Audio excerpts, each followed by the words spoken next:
So ito po, yung sunod, mga kababayan. Ano yan? Eto, mga kababayan, yung sunod natin pag-uusapan. Na, sure ball.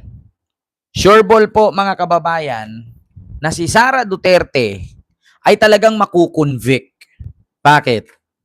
Kasi, ganito po mga kababayan, halos lahat po ng witness ni Sara, nilaglag po siya. Si Gina Lacosta o Crocodile o Gina Acosta, nilaglag po si Sara na si Sara daw ang nag-utos sa kanya na i-withdraw ang 125 million at ibigay kay Latcheka. So nilaglag po ni Acosta si Sara. So doon pa lang mga kababayan, no? Makukonvict talaga siya. Kasi bakit? Inilaglag siya eh. Utos po ni Ma'am Sara.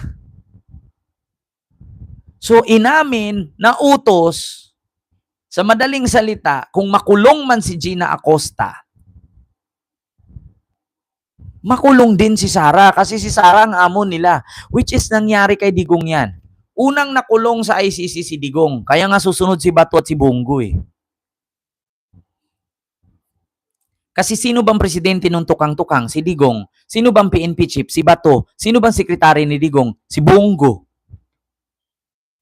Oh. Kaya kung ang nangyari dyan, si Acosta, inamin niyang si Sara ang nag-utos, makulong si Sara, makulong siya, makulong silang lahat. Ganun yun, mga kababayan. Diba? Oh. Kaya pakinggan nyo mga kababayan, yung paglaglag. Oh, katulad nito, interview ni Bam Aquino. Ito ha, mga kababayan. Sa interview ni Bam Aquino, mga kababayan, kung totoo ba na may mga alias. Mga kababayan, ito. Pakinggan natin yung interview ni Bam Aquino, mga kababayan. Ito po. Bago po yung 2 minutes, Mr. Presiding Officer, tama po, si Ninoy Aquino po ang kanyang alias ay Marshall Bonifacio para makauwi po siya sa Pilipinas kung nasa Boston siya. Pero wala naman po siyang confidential funds na, wala po siya sa mga AR na confidential funds. Lilinawin ko lang ho. Okay. Pagdating po sa prosecution, ang posisyon ng prosecution, yung mga pangalan ay totoong tao, di ba? Correct, no? You have not really mentioned aliases in any of your... Wala. Could you respond quickly? We have talked about aliases. Ito, na, ang pinag-usapan lang yung alias. So, unang tanong ni Ligutan, sabi ni Ligutan, sino ang nasa likod mo na nag-utos na ibigay ang 125 million kay Latcheka? Sabi ni Gina Acosta, Your Honor, ang nasa likod po or nag-utos po sa akin, nagbigay ng command, ay si Ma'am Sara Duterte.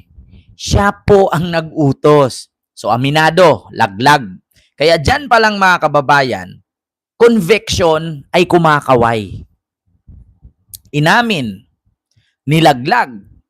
So kung sino yung boss, natural, alangan naman si Gina Acosta ang makulong. Gagawin ba ni Gina Acosta yon kung hindi inutos ni Sara sa kanya? Ngayon, kung ginastos nila Latcheka yon sa walang kwentang mga bagay, si Gina Acosta pa rin ang mananagot. Bakit? Kasi si Acosta, si Latcheka, hindi naman otorisado. Hindi siya otorisado na gumalaw at gamitin ang confidential fund. Kasi una, security lang naman siya. So ito, tanong.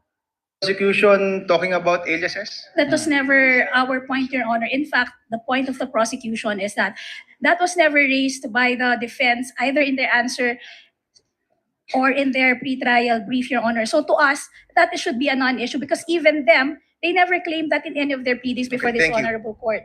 Okay, klaruin ko lang ha. Ang siyang tao lang pong nagsabi na alias po sila, si Miss Gina Acosta. Ayan in pa. her testimony. Kanina po, Ayan. sabi niyo rin na Mr. Orto. ang nagsabi na alias daw yan si Mary Grace Piatos, si Pagong, si Bilat, si Ngit-Ngit, si Andilim, at saka sino yung isa? Ayan, avid traveler, hello po. Sa totoo lang mga kababayan, nilaglag na ni Gina Acosta si Sara. Yan sabi ko sa inyo makonvict talaga si Sara 100%, si Pusa, si Pagong, si Bilat, si Dilim, si Ngit-Ngit. Continue. Na hindi siya alias or hindi nyo alam. But si Miss Gina Acosta, in her testimony, did admit that in her perspective, these are aliases. Ayan. Just for the record po. Okay. So ito po yung mga tanong ko po. Sana po ito lang yung 2 minutes ko, Mr. Presiding Officer. So unang-una, Mr. Otonio, you're very competent. Thank you for your answers. And I want you to answer just very candidly, no? Ano po yung naging personal reaction ninyo nung napag-usapan na yung possible misuse of the confidential funds at nung na-bring up na yung mga tawagin din nating katawa-tawang pangalan? Ito mga kababayan, ilalaglag na naman si Sara dito ni witness. Si ang pangalan nito? Ortonio. Bakit? Ang sagot, ang tanong ni Bam Aquino, Mr. Witness, hindi ba kayo nagtaka sa ganito kalaking halagang pera na paano kung hindi ito nagamit sa ayos? Kasi ang laki ng pera, 600 million. So hindi ba kayo napatanong na ito bang mga pangalan na to totoo? Kasi ang apelyido may Makati Pukiko, Gina Cool, Gina Hasa, Bilat, Pagong, Pusa. Hindi ba napansin ng mga staff yan? Isa na si itong si Untonio, pagbasa nito, yung apelyido niya. Hindi ba ito mga kababayan nagtaka? Si Gina Acosta, hindi ba siya nagtaka na may apelyidong anak ng Pateteng, Harina, Mango, Uwishi, Nagaraya? Hindi ba sila nagtataka niyan? Continue. Parang klaro naman ay hindi naman talaga totoong tao. Ano po yung personal reaction po ninyo? Initial reaction, sir, would be, of course, merong questions, sir, no? There would be questions. But again, sir, I go back to the presumption, sir, that there is regularity in terms of the implementation, sir. Okay. So, may I ask, since you're in the top leadership of the OVP, nung nabibring up na to, ano yung personal reaction, kung alam nyo lang, ng Vice President, ng Chief of Staff, other leaders in your group, nung napag-usapan na posibleng nabigay yung pera sa mga kakaibang pangalan o baka hindi totoong tao, what was your reaction? What was their reaction? Would you know? Nag-meeting ba kayo? Did you call for an emergency meeting? Did you have a huddle in your office to talk about this? Sir, because yung AOM, sir, because it was sent to my office, sir, pina-personally received sa akin, sir, on behalf of the Vice President. Of course, I provided a copy to the Chief of Staff, sir, and the Vice President. Ang naging instruction lang naman po sa akin, sir, was to respond to the AOMs and make consultations with the Special Disbursing Officer and Security Officer para masagot yung mga concerns or issues raised by COA. Okay, yan yung mga actions nyo, Mr. Ortonio. I'm asking about your reaction. Kinabahan ba kayo? Were you worried? Were you concerned?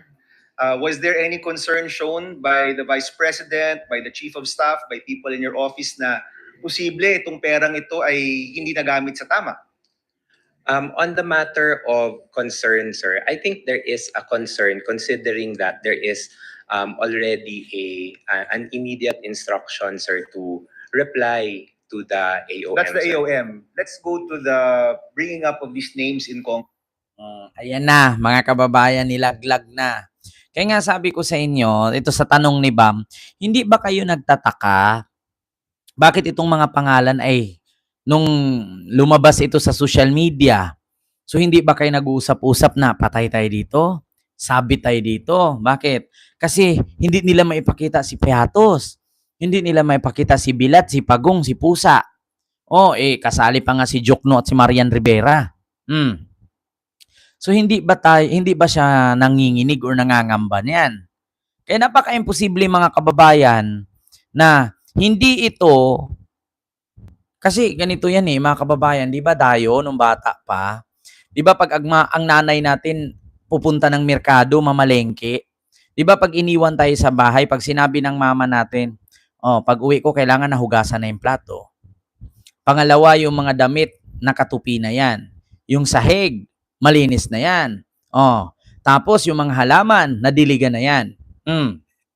So ngayon, mga kababayan, kung ang habilin sa opisina ni Sara kay Sara or ni Sara sa kanya mga staff na, ito, ayusin ninyo ito. Imposible naman na itong mga staff ni Sara ay hindi ito napatanong sa sarili nila na, bakit itong mga pangalan na to non-existent? Hindi lumalabas. So, kung ako staff, kakabahan ako. Di ba? Lalong-lalo na si Acosta at saka itong si Ortonio. Bakit? Kasi sila talaga yung in charge sa pera. Ngayon, pag in the end of the day or pagdating ng panahon, hanapan si Sara ng mga bagay na nabili niya gamit ang confidential fund at walang maipakita, ibig sabihin, ninakaw niya yung iba. Halimbawa, bumili siya ng cellphone, 100,000 ang halaga. Ngayon, walang resibo. Yung 100,000 gawin niyang 1 million yun. Di ba? Ganun yun mga kababayan. Ay naku po.